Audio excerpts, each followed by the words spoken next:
This episode of the Tactics Meeting is brought to you by Easy 213.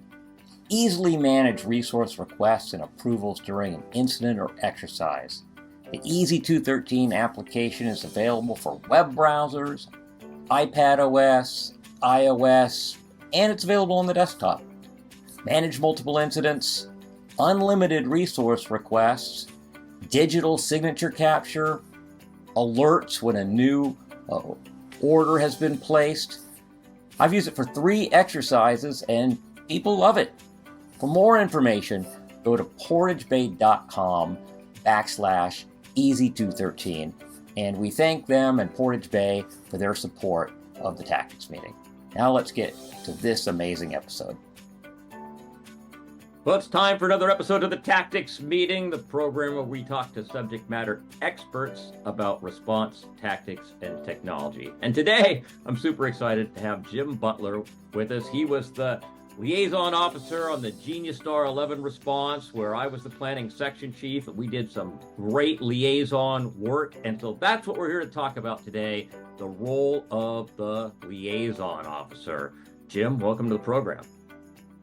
Thanks, Dan. It's a pleasure to be invited. You've had some pretty remarkable people on it. I'm flattered to be given the opportunity. You have an interesting background. How did you, a lawyer, get into oil spill response and emergency response? How did you find yourself in the role of liaison officer? Well, in case there's a camera on, you can see by my gray beard, I've been doing this a while. So it started a while ago. Definitely phase of my life as a lawyer. My first oil spill response experience was back in the summer of 1987 in Cook Inlet, where there was an oil tanker spill during the middle of our fishing season. At that time, I was drift gill net fishing, and I was home from school. I was doing my undergrad in Washington, D.C., and at that time worked on the staff for Senator Frank Murkowski.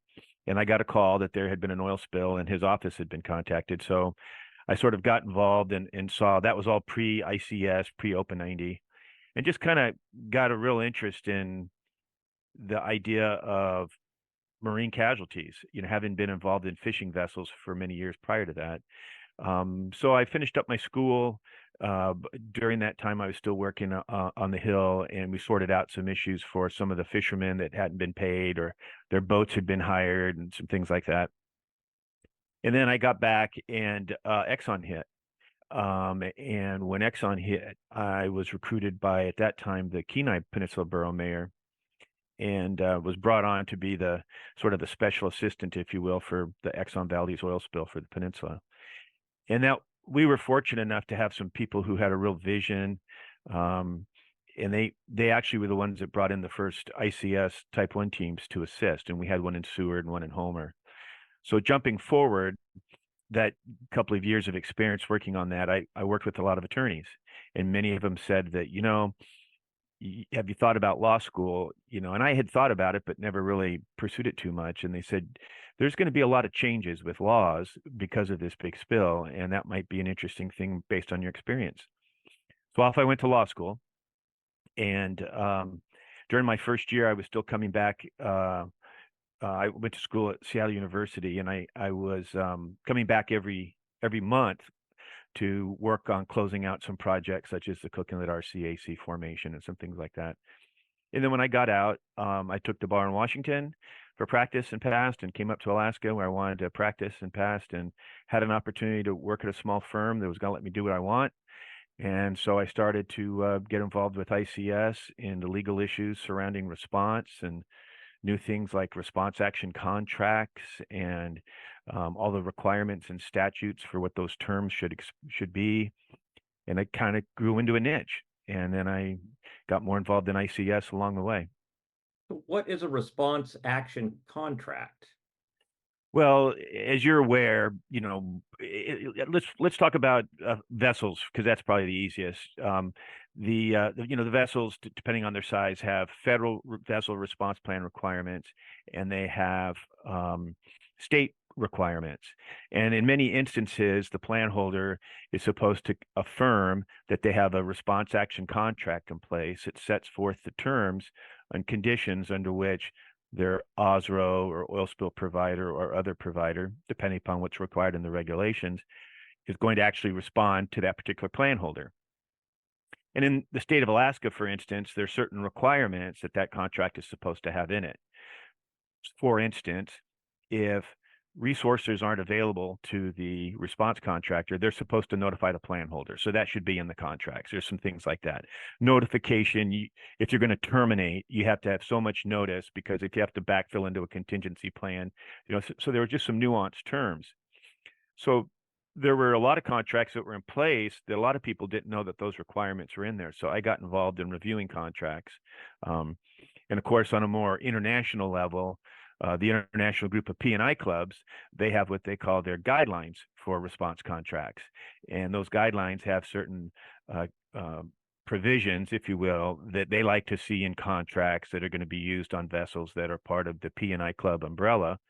And those terms are often not in typical contracts, so you have to sort of look for them and see who the plan holder is and what the various risk allocation principles are with that contract, as an example. So like right now,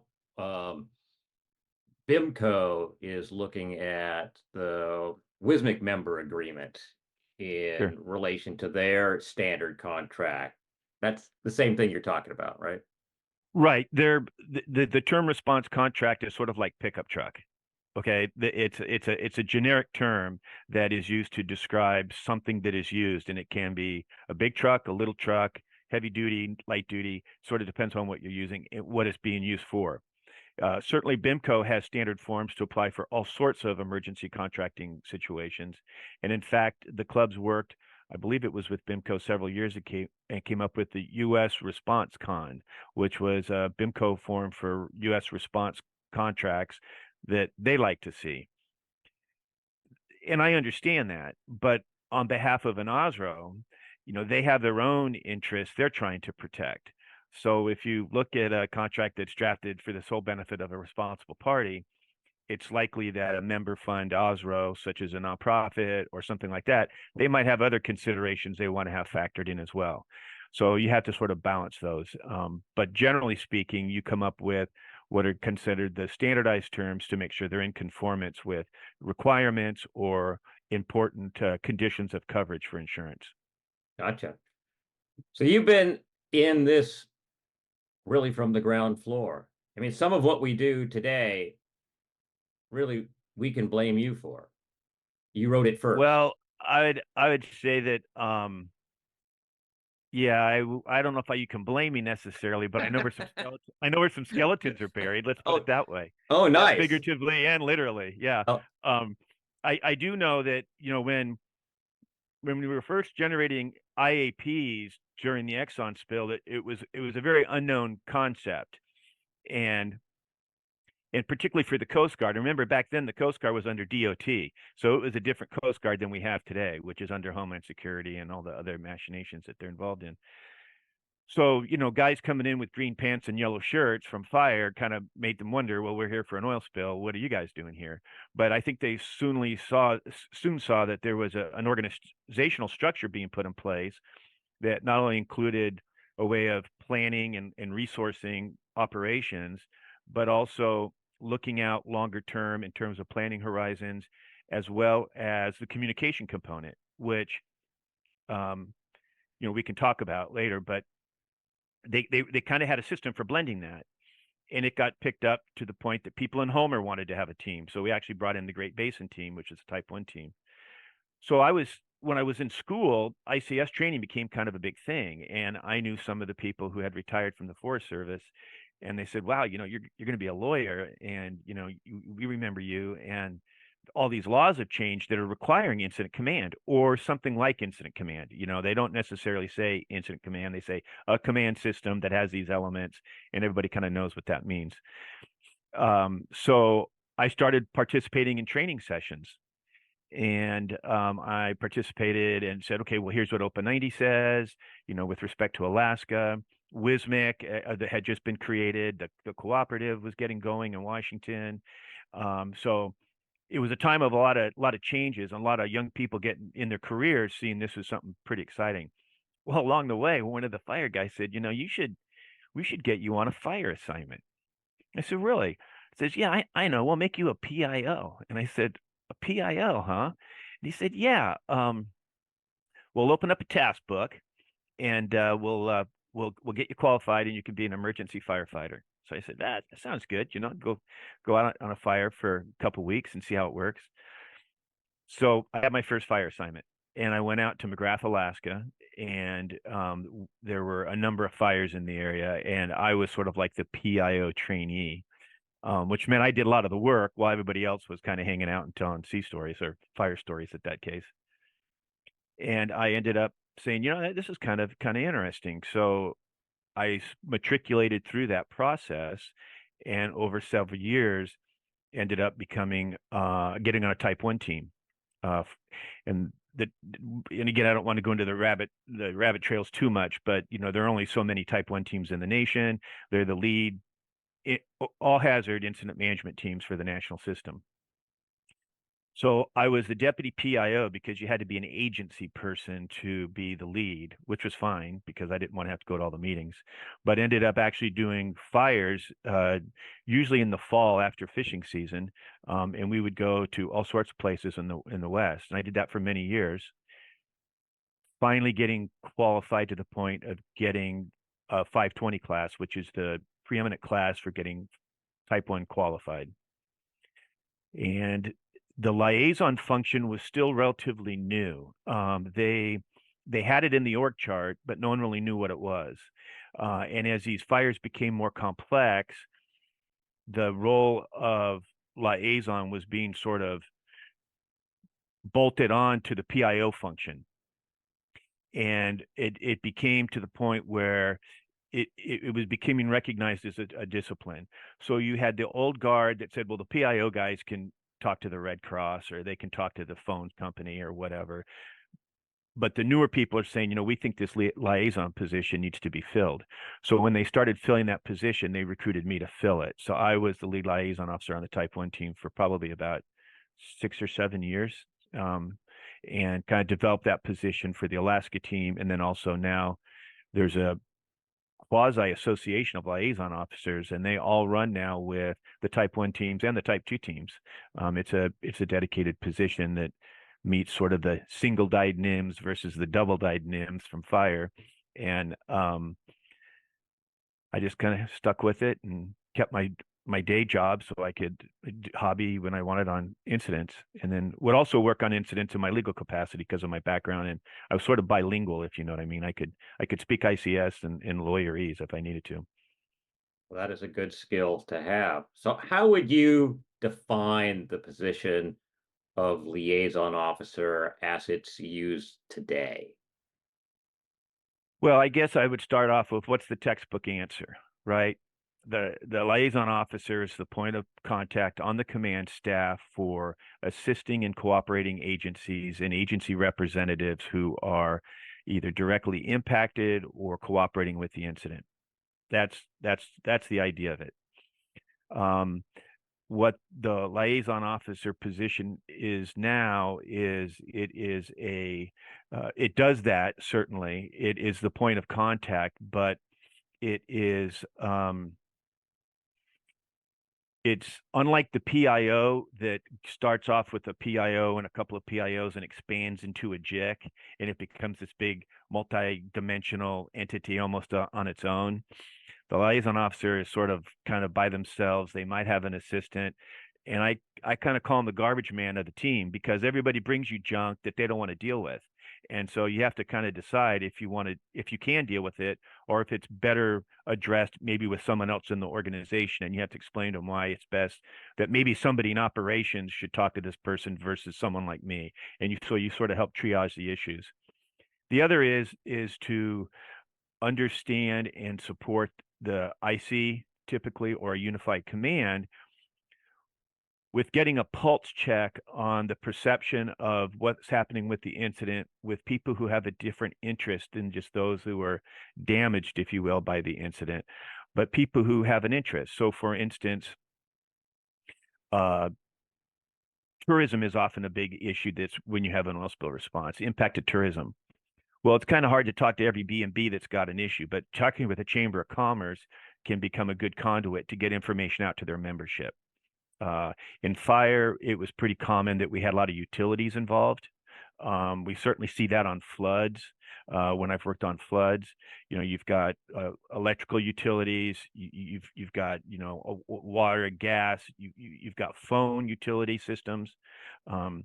It's not uncommon that you've got Red Cross.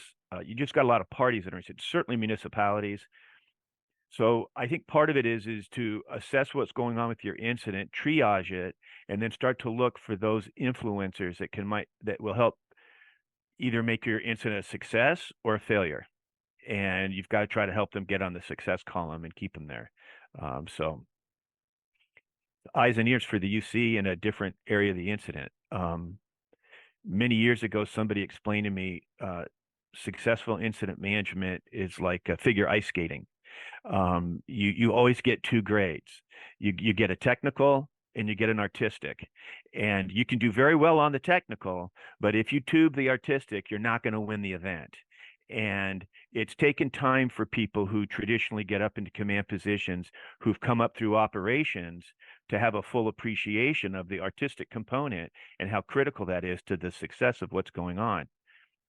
Now, that's not to say that it should be the tail that wags the dog, because the last thing you want to do is over politicize your incident management team. You have to have a certain barometer, if you will, of how involved that gets. But it's still an important thing to keep in mind if you want to have a holistically successful team in an incident, at least in my experience. Well, and I'm one of those guys that you just described, right? I came into oil spill response as a ship driver, learned about on-water tactics of deploying boom and skimming oil. And, from the time I was with Clean Sound Cooperative and then Marine Spill Response Cooperative, and I thought oil spill response was about cleaning up oil, and of course it is. But I didn't realize until later that the real battle was taking place in the JIC, that we're winning and losing in the JIC. And now, for the first time, really, I'm starting to pay a little bit more attention, after your example, frankly, of the role of the liaison officer. Because as the general manager of WSMIC, when we mount a response, one of the first things we decide is, do we need a PIO, right? If your, name is Billy's fishing company and you spilled hydraulic oil, well, probably not. But if your name is Crowley, if your name is Alaska Tanker Company, if your name is Boss Maritime, guess what? You get a PIO until we've decided that you don't need one. You get one first. It's right. The call I make immediately after I activate the OSRO. Call the OSRO, get a PIO. But I haven't focused on the liaison position, and I was super impressed as we dealt with the Genius Star 11 and what was arguably a new hazard that was not well understood, that resulted in community concern that was quite rightly, justified. There was a reason to be concerned, because there was an unknown there. And working with you to help set up those stakeholder meetings and to provide that communication, and how we ended up structuring the community air monitoring and providing updates that gave a level of confidence, and that was all you. And so I guess the next question, a little out of order for you, is I'm activating my PIO right away. When should I activate my liaison officer? Right with the PIO, a day later? How do I judge when I need a liaison officer? Well, I think that's a good question. It's whether you need the person or the function. Those are two different things. So when you're coming out on sort of what I call initial attack, kind of a mobilization, you've got to have the right people who can help triage information, call the good from the bad, find out stuff that somebody might not be telling you, but is important information for you to get to the IC or the UC. So whether that's one or two people, you just need a person who can kind of be a little bit multidimensional to assess what's going on. So because really the public information goes out to, in the old days, the print media, the news cycle. Now, of course, it's social media, and there's a whole different skill set with that. But if you're a mayor and someone comes in and says, I'm the public information officer, the mayor's going to say, I don't want to be shined. I don't want a media statement. I want to talk to somebody who's talking to the man or the woman who's running this show, because this is affecting my community. So at that point, you've got to say, okay, we have a higher level of demand, if you will, for a different type of relationship that we're establishing. The Genius Star was unique for a couple of reasons. And Dan, I don't know. I've talked to a lot of people in the response community. They're unfamiliar with it, with that casualty. And in some respects, that means we were very successful. Now, I would also say we were lucky in some respects, but we were very successful, I think, in so for those who might not be familiar, the Genius Star was a general cargo vessel that was trading from Asia to San Diego with a blended cargo. They had a small cargo of mechanical components that were going to be used in an electrical facility somewhere in Arizona, but they also had a cargo of what we heard was lithium-ion batteries. And of course, the first thing you do is you say, what's a lithium-ion battery? And you see car fires and you're thinking, oh, this isn't good. And so the crew had done a remarkable job with what they understood of how to suppress a fire on a ship, discharge the in-place CO2.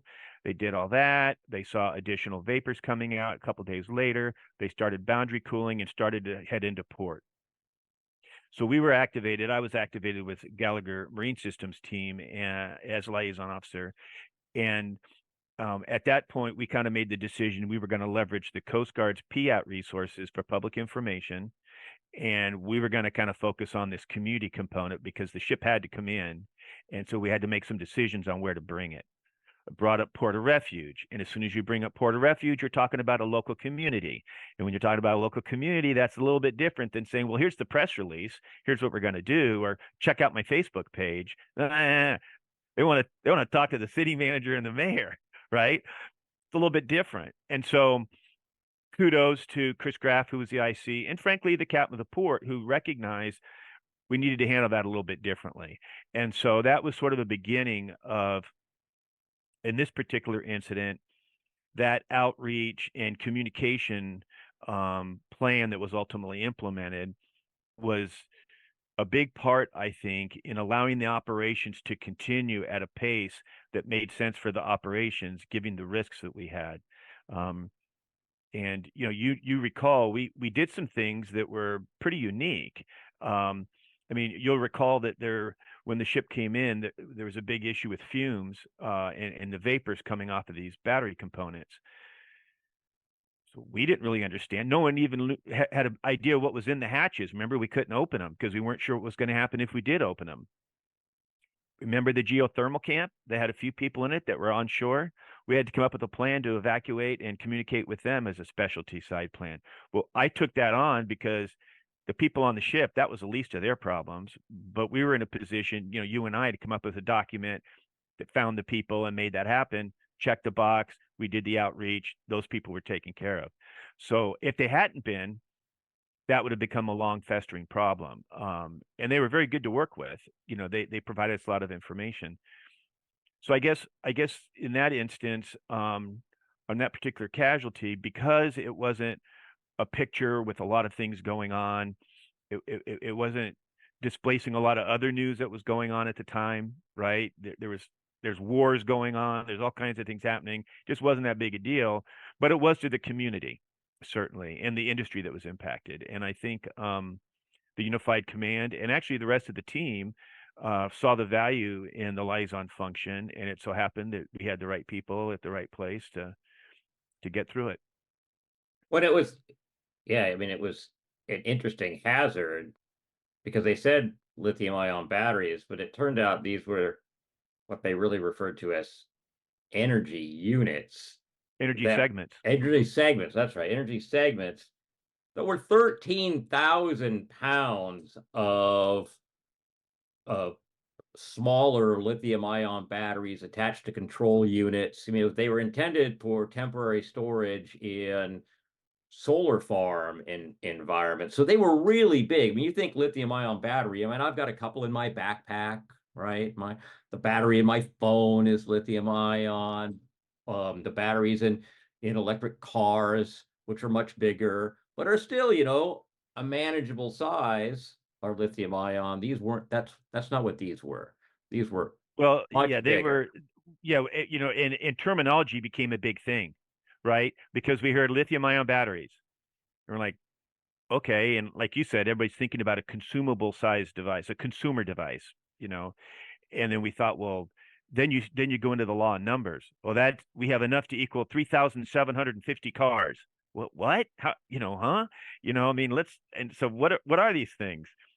Energy segments and the lithium ion battery components weighed 13,500 pounds, but the units themselves was 20,000 because of all the other metal material in the boxes they were in. They were 5 feet by 8 feet by 11 feet tall. We had 192 of them between two different decks, fore and aft, and two decks up and down. And we nobody who was assigned to manage the incident had a sufficient technical knowledge to really understand the risk or to understand the best operational or tactical strategy to mitigate those risks. And the first thing I thought that was really positive was we all admitted that to ourselves. We all said this is something we can manage, but it's not something we know about. So we need to get educated. And at that point, we started to have experts come in from literally around the world who had never experienced a scenario quite like this. And that created its own set of problems, which we had to manage. And it so happened that we came up with a system that allowed us to manage that. And I believe that led to us getting a better tempo to the response, pulling off a sense of urgency, being methodical, understanding the risks, and taking it step by step, all while communicating with the community that was on YouTube watching pictures of cars catching on fire, thinking this is what's going to happen in my port, right? So that was what we were juggling. Right. And you had all these experts that were kind of coming out of the woodwork, some that were already working with the cargo owner, some that were working directly with the salvor. And you did something I'd never seen before. You created, we decided that we were going to have an expert advisory group, that we were going to bring all of these people into a single organization to advise Unified Command and the salvors on what steps that we should take. And you created a charter that, Right. outlined what the organization was going to be, what their mission was, who they reported to, and what the deliverables were going to be. And we brought them together, and you presented that at the first meeting that we had. And I really believe that set the tone for the success of that advisory group for the rest of the response. We gave them a very specific problem to solve. Today's problem is X, rather than say, hey, we want to get from here all the way to the end. We don't want to get all the way to the end. We want to get from here to here, baby step. We want to know, when can we open the hatches for visual inspection? What steps do we have to? And under that guidance, they were so helpful and professional. They were heard. And I think that being able to say to the community that we have this expert advisory group, and they have presented a plan of action to the Unified Command that allowed the Federal On-Scene Coordinator, the captain of the port, Captain Culpepper, who I got to say was one of the best Federal On-Scene coordinators I've ever worked with. Mhm. He was Yeah, he was. methodical, he was calm, he could lay out a plan, he was able to work with the community in all different groups. It was a pleasure to work with him. Well, the Teague was interesting because, as I said earlier, we knew what we didn't know, or we didn't know what we didn't know, both of those, right? And so um, there was a lot of speculation, a lot of scenario, a lot of really, really bad scenarios were being kicked around. And so when I talked to the Unified Command about the Teague, I said, we're not going to get through this without this expertise, but we had people from EPA, we had people from NOAA, we had people from PHMSA, the Pipeline Hazard Safety Material Agency, we had people from alcohol, tobacco, firearm, explosives, we had people from DOT, we had people from blah blah blah blah blah. We had people from Australia, Canada, the UK, United States. Um, some of them knew what a unified command was. Some of them knew what we were trying to accomplish. Many of them had no idea how the organization structure worked. They had no idea what a unified command was. So the document was actually called the Unified Command Directive, and it was a Unified Command Directive to the Teague. And so we sent that out to everybody. And I two things happen when you set up a group like this. There are those who you want to have in it to try to help, and then those who want to get in on it because it seems like it'd be kind of fun to throw them in their 2 cents, but they're really not adding value. And so you have to be kind of careful because, with all due respect to the people at the city and the port, their technical expertise wasn't as critical on the Teague as the person from ATF who understood the explosive nature of these batteries, or the manufacture of the batteries, or these segments, if you will. So that was part of the directive, was also to put up a fence around who the participants were to make sure that it didn't become a science project, and what it actually was a technical advisory group. And you'll recall, you being also a multifaceted, ICS dude, with your plan section background, there was some question about whether it should be in the environmental unit or as a technical specialty group. And, in my background, I said, no, I don't think it should be in the environmental unit. I think we certainly want the SSC to be very involved as a scientific support coordinator advising the FOSC, but it's a technical group, right? And when you open up an environmental group, that sort of is a trigger to a lot of other ICS things that go on. And in my view, my recommendation is we wanted to avoid all that from happening. We wanted to keep these people in their narrow box. I would also like to point out kudos to Lieutenant Hartz from the strike team, who was very instrumental in helping organize. We started the meeting, it went every day for a couple of days, almost a week or so, and then we went to every other day, and we started slowing down the pace and better understanding what we could do, what the threat was. We had an agenda. We would start off with a briefing with our ground rules. We'd answer questions. The Unified Command did not sit in on those meetings. It was typically facilitated either by the plans chief or Lieutenant Hartz.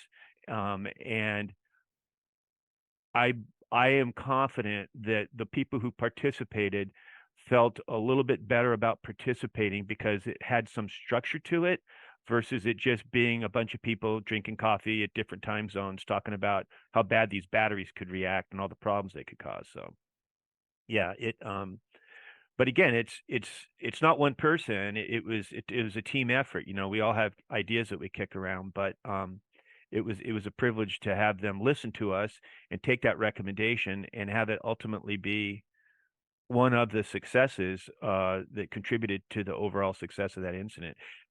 I'm not sure, Dan, I defer to you on this one, but I have been told that lithium ion, there was a fire. It was a fire that burned multiple segments.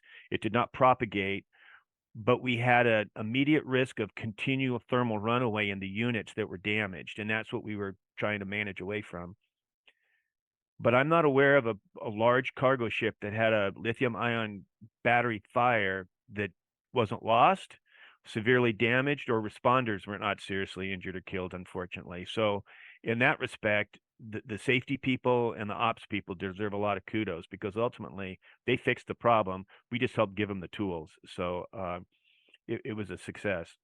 And that cargo was delivered in San Diego. It was 8 weeks late, but it made it.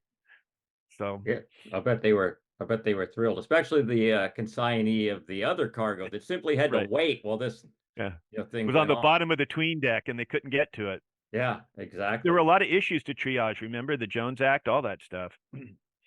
No, it was interesting, and if we went back to bringing the ship in, uh, it's probably the first time outside of a drill I've uh, we pulled out the port of refuge information from the area plan to say, hey, this has already been. We don't need to debate this. Like this has already been decided. This is the guidance that we've had. Everyone's bought off on this, right? We have signatures from EPA, from Coast Guard. This is, from the state. This is it. And being able to pull that up, put those maps up during the uh, uh, I guess we're calling them interested parties now and not stakeholders. Well, yeah, But there's a bunch of. It depends upon your political theater of what terminates. On wildland fires, it's cooperators. People you're cooperating with to fix the problem. So we have a cooperators meeting instead of a stakeholder briefing. well, Same thing. now in Washington, we're now as written in the new guidance in the JIC liaison manual of the Northwest Area Contingency Plan, we have interested parties. Right. Well, that's a pretty big tent to fill. That's a pretty big tent to fill. And I think that you've got to be careful because, you know, it can blur the lines, which is not an uncommon thing, but blurring the line between the role of the liaison officer and the JIC and the public information, that's a delicate balance that I think has to be reviewed on a regular basis. And I think if you've got a good lead PIO and a good lead liaison officer, they can work cooperatively again with unified input to make sure that those silos are fairly well defined so that there's not ambiguity between what's happening with those folks have maybe a different relationship with the unified command than the general public who wants to get information about the incident. So you don't think the area plan should have a JIC liaison manual as one document? They should be two different things. I think they're two different functions in the org chart. You don't have wildlife the same as you do with, waste management. That's an excellent point. Very good point.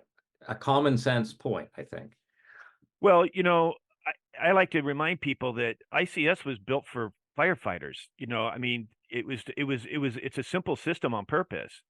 And to overcomplicate it with more plans and more subplans and more approvals and more reviews, it doesn't help you fix the problem. I mean, you're being hired to manage an incident and get a problem fixed. And while again, back to the artistic and the technical, there's some elements to that. And of course, things evolve, but I think if you start to blur the line between the liaison shop and the PIO shop, you're going to have ambiguity in the relationships that you establish with people who could be key influencers. Is that an elected official that goes to the JIC to get briefed? I don't know. Typically, elected officials like to be treated a little differently than someone who's from the local news who wants to talk to somebody and get pictures of people chuck and boom at a staging area. You mentioned Lieutenant Hart, so I want to point out that he was from the Coast Guard Specific Strike Team, and we had air monitoring the potential for a toxic plume emitting from these energy segments, especially if they were to reignite. And for those who don't know, this is really the big issue with these kinds of batteries, is what is referred to as a thermal runaway, which is less of a fire and more of a chemical reaction. And that chemical reaction can include a fire, doesn't necessarily have to include a fire, and it results in a number of components within the vapor cloud. Some are flammable, like hydrogen, and some are toxic. And some of the toxicity is actually the result of melting or burning plastics or insulation within the housings. This is so often the case in any kind of a fire. So the community was very concerned. And we started off with the salvage team doing the monitoring, which is often the same thing we do in oil spill response. The first air monitoring that takes place is conducted by the OSRO. They have air monitors on the vessels and in the trucks, and they start doing some initial monitoring for responder safety, not really for the community, but for responder safety. And then the next layer of air monitoring we had, the next group that was able to arrive on scene at Dutch Harbor was the Coast Guard strike team. And that was a couple of days later. And they set up their air monitors. And then the Unified Command brought in an environmental contractor to help flesh out the rest of the ability to monitor for some of these less common contaminants, and ended up putting it all under the direction of an air monitoring branch. And it's the first time I've seen us establish this as a branch, but we created an air monitoring branch that was led by Lieutenant Hartz of the strike team as the branch director. I think that gave the air monitoring branch a lot of credibility, and I think he did a great job of communicating and reporting on the methodology that was being used, what was being monitored for, what the locations of the monitoring was. He presented that information as part of the reports in our stakeholder briefings. How do you think that structure went towards providing some comfort to the community? Well, I guess the short answer is it helped a lot. The mechanics of how it came about, I agree that, it was an incremental, but the internet's an amazing thing. We weren't the only people trying to get educated about this situation. And there were a lot of people in the community who were doing their own education. And their education was these things off gas, they create these vapors, they're very dangerous, they're harmful. The practical person might say, well, gee whiz, it's blowing 35 miles an hour in Dutch Harbor almost every day. So what kind of a vapor are you going to have anyhow? But that wasn't our answer. Our answer was to build trust with the community that the number one objective, which was safety of the responders and the public, was actually something that wasn't just on a piece of paper. We were going to demonstrate a commitment to it. And we were able to do that by saying the one thing we can do is monitor the atmosphere in the town. And you'll recall that those original locations were done in concert with the local fire chief. So that's when the city of Unalaska became a cooperating or an assisting agency, actually, right? They said, we think this is a good location because the public won't bump into it. It's out of the way. We think this is a good location because typically this is where the wind blows. And so that's how we set that up. In addition, you'll recall, we didn't just have fixed stations. We had roving sensors. So we had people who would drive around town and confirm. When we started talking about relocating the ship and bringing it to the dock to finalize the cargo work, we actually went back to the city and said, here's what we're going to do. We'd like your input on where we should relocate these air monitors now to make you feel comfortable that we're going to continue to monitor the air around where the ship is. We have no reason to believe there's any fumes. In the over 480,000 samples we took, we never had anything that was a tick that would suggest there was a problem. But that's okay. It was a good investment in educating us about what risks we were managing, but also making sure that the community felt like they were being listened to and a concern that they had. And once we had that in place and started those reports, the pulse of the city went way down. The concern in the community went way down. And we kept pumping out information as we learned it. But the roving was good. Being in a branch, I think, also was a good idea. Remember, our operations section wasn't that large. And in fact, our team was very small. I think that's something that was another measure of success. The actual command and general staff was half a dozen people. And setting aside some of the state and federal people that came in and out of the command post to, spend a day or two, we tried to focus on the operation and those things out in the field. And because this air operations was in the field and doing daily reports and collecting data that went into developing the plan going forward, it was a logical place for it to be. There are the ICS wonks who said, well, it could have been a task force, or it could have been a group, or it could have been a strike team, or it could have been a this. I don't care if you call it a bologna sandwich. It was in the right spot and it was doing the right job. And everybody knew that if you had a question about air monitoring, you go to the branch director, and they knew what that person was going to tell you and how to do it. So it added some comfort to the situation overall. Yeah, the command post, never did have to move. We set up at Alaska Shadow, a nice space, a well outfitted space, but not a huge space. And kudos to Chris Graff, the incident commander from Gallagher Marine Systems, who was always, at least at one level or another, focused on right sizing the response, continuing to evaluate every day. Do we have enough people? Do we have too many people? Or how are we getting the job done appropriately and safely, and really kept control of it? Well, you remember we did establish a forward operating base in Dutch, and that was where we had a point of contact. And for those people who might not be familiar with Dutch Harbor, it's about 800 miles southwest of Anchorage, so it's a long way out there, and it's a small town, and it was right at the beginning of a very, very busy commercial fishing season, so space was limited.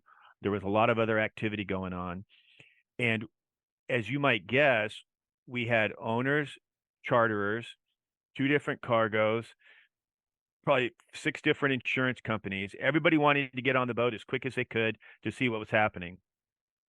So we had to develop a choke point, if you will, with the owner's rep that was out there. And we created that forward operating base. And you remember we did a third-party access protocol so that people couldn't just go out to the ship because they wanted to see what was going on. They had to be vetted and make sure they had an in briefing for safety, they had the proper PPE, and they had the physical capacity to go up a Jacob's ladder on the side of a ship, 2 miles offshore. So, that was part of the going slow to go fast, if you will. Those checks and balances allowed us to keep track of what was going on board, but it also created an ability to vet or filter out the folks that really didn't need to be there other than to satisfy a curiosity. And, those are the folks we didn't want to have in the way. Plus, we also had a very volatile situation. Remember the number one thing the expert said, whatever you do, don't shake these things. Don't shake these big units. So we had 45 of them that had broken loose and were in various states of damage or unknown situation. We had a ship on a mooring buoy with winds that at times exceeded 75 miles an hour bouncing around. And they said, whatever you do, don't shake these things. And there they were on the ship. And every time we would be waiting to see, we got through that windstorm. What do we do next? Right. And it was an interesting incident. And a lot should be said for the salvers who didn't rush in, and who went slow, asked for advice, knew they were up against something that was not typical, and as a result, were very methodical in their approach. And that was Siggy, who was the salvage master, deserves kudos for that culture on the ship. It worked out well. There were no injuries.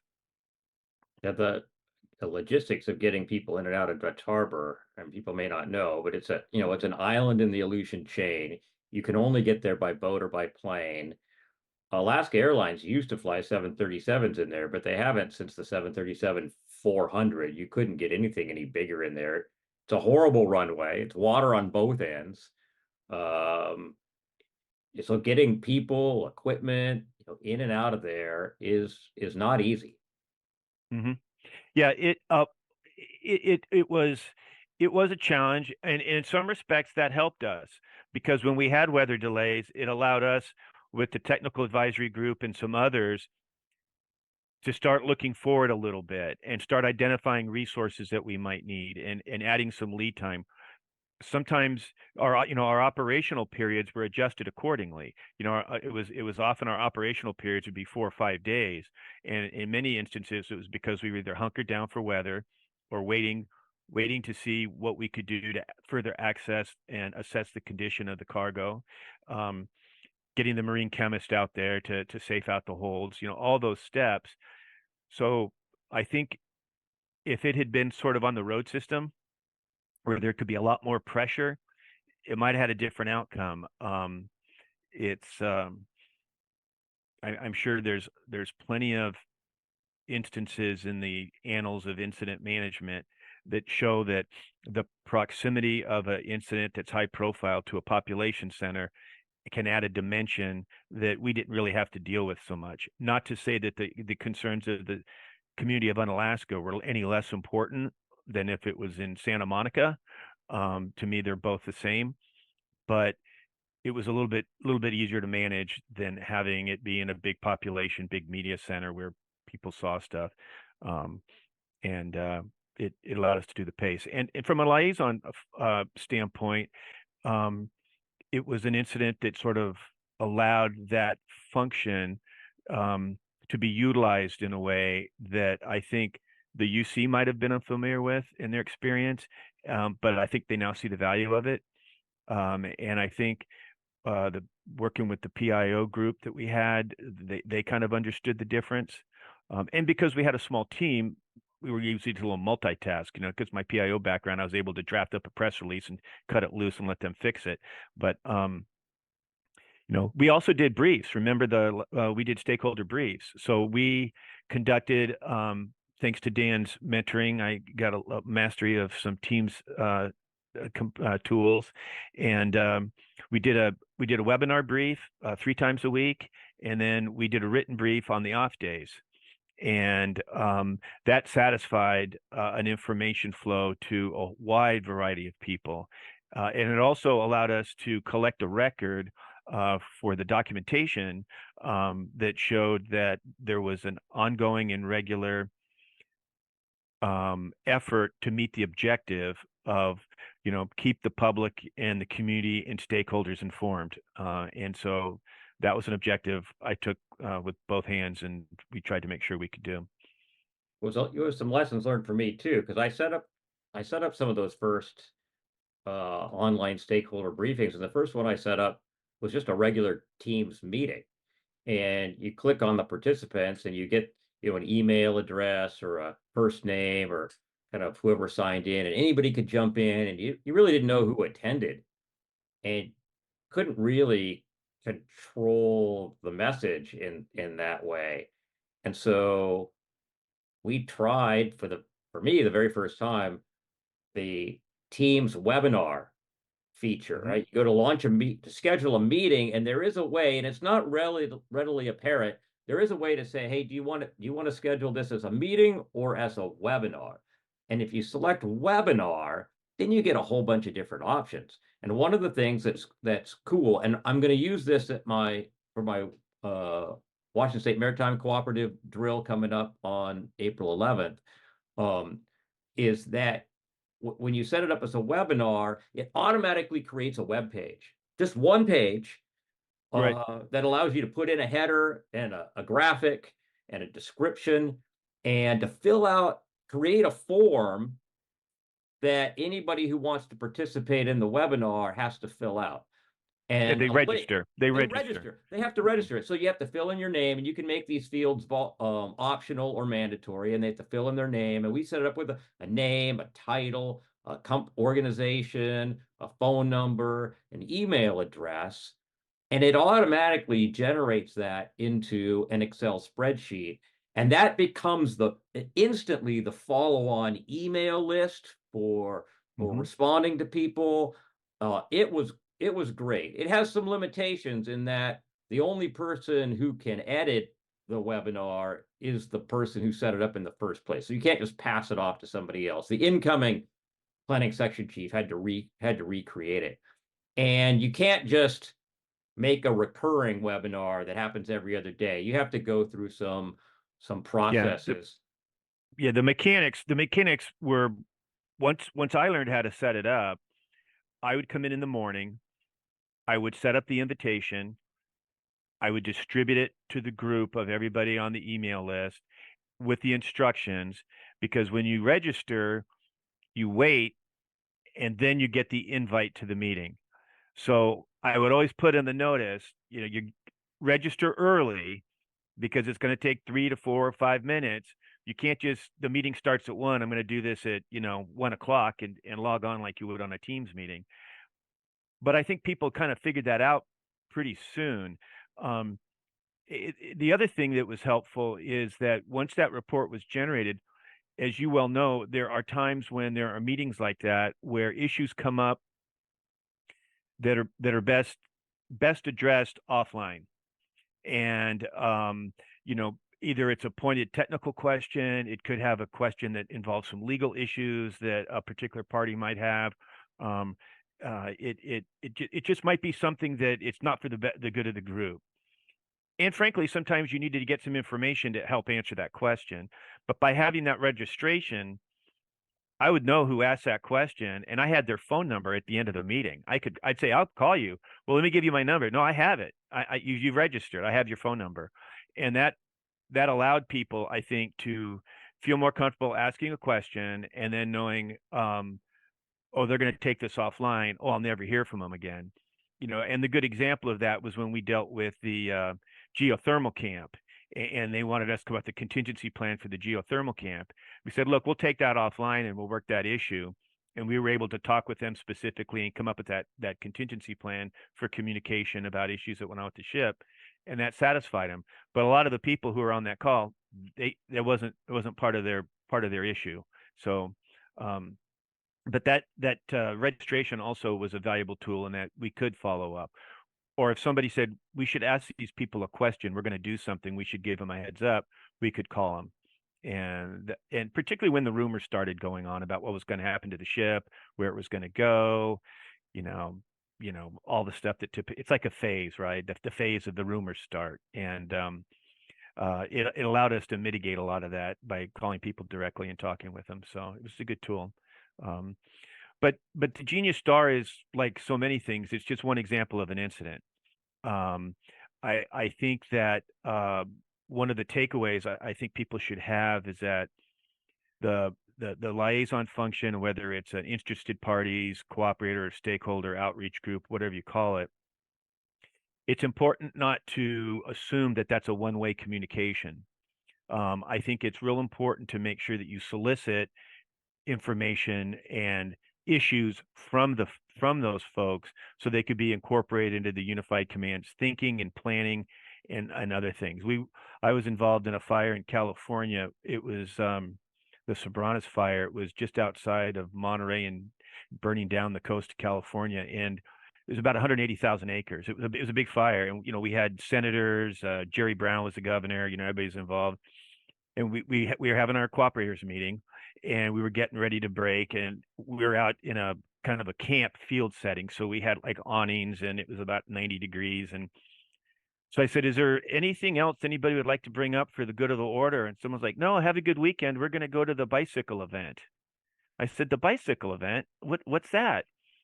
And they said, oh, it's the buddy ride. I said, really? What's the buddy ride? He said, well, we do it annually. We ride from like Monterey down to Big Sur, and we have about 300 people. They each have a special needs kid, and we ride our bikes. And I'm like, well, that goes right by where our helibase is, and right by where all the engines come out in the morning. And no one had thought that there would be a conflict with this bicycle race and all of our morning operations, mobilizing all the fire resources out to the fire line, let alone run the helicopter base. And it was just because somebody happened to just make it a comment at the end. And it always left a important lesson for me, which is we tend to think we have to proactively communicate. And I think in particular in the liaison function, you should proactively solicit. You should be trying to get information in that's going to help the unified command with their setting objectives and with everybody else understanding what their tactical options might be that don't impact that community in a way that could be avoided. Or if it's going to be impacted, at least be honest with them up front and say, sorry, this is going to be a problem for you, and here's why. But if they're heard, that helps you on that scale of the artistic. You're coming up a little bit up the curve, and that's kind of what you want to try to do. So if somebody had it in mind to become a liaison officer and was looking for training, what path would you recommend they pursue? That's a good question. Under the system, the liaison officer is still somewhat of a new position. It hasn't even really been typed yet as a position, although experience, if you've got a type 1 qualification, in PIO, you're kind of a natural fit to come across because you've got the skill set. But I would say that look for opportunities to participate in exercises. Um, look for the Coast Guard had a manual years ago that had a pretty good liaison organizational structure and sort of a handy dandy that kind of explained if you do get on a large incident, how to sort of silo certain groups, if you will, so you can kind of help manage them better. I think that would be a good place to start. And then obviously, if you get an opportunity to go out on an actual incident, get that real life experience. I think one of the things that's important for the team is to understand it's not necessarily easy to be a one person show. It's the liaison officer should be comfortable with saying, I need resources. I might need my own workspace. I might need some staff. I need to be able to order some stuff, whether I get my own car or whether I get, my own copy machine or printer or whatever. You've got to be able to be set up to actually do your job. And there are some job aids, and I think people are starting to look at that a little bit more.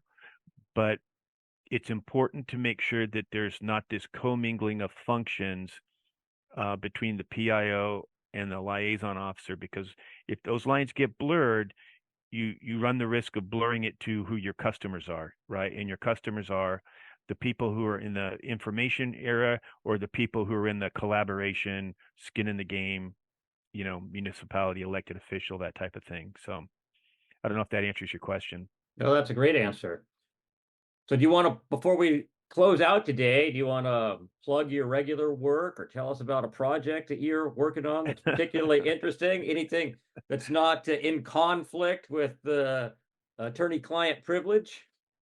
Well, again, as most people picked up, as I get more gray in my beard, I am trying to work on a glide slope of sorts. I still enjoy incident work if I can work with the right folks who are sort of similar temperament. I look for those opportunities and am glad to support them in various ways. I now on the consulting side, which is sort of my glide slope out of the day-to-day legal practice. I'm still doing lawyering at a limited, mentoring some young lawyers, if you will, but dealing mostly with compliance, regulatory issues. Of course, Western Alaska has got a lot of issues going on up there with the new Western Alaska planning criteria. That's Congress has instructed the Coast Guard to come up with developing a planning criteria for Western Alaska that makes sense for these challenges that we talked about in Dutch Harbor and these other remote locations. It's a huge shipping lane for how remote it is. So I'm getting a chance to dabble in that and work with some folks from Alaska up to Capitol Hill on how we can maybe share some of our experience with some of the new folks who are well-intentioned, but maybe don't have so much experience or don't have the skinned knees, if you will. And maybe we can kind of help them come up with a framework that'll help the next group coming through. The good news is we don't have a lot of incidents. The bad news is we don't get people with a lot of experience.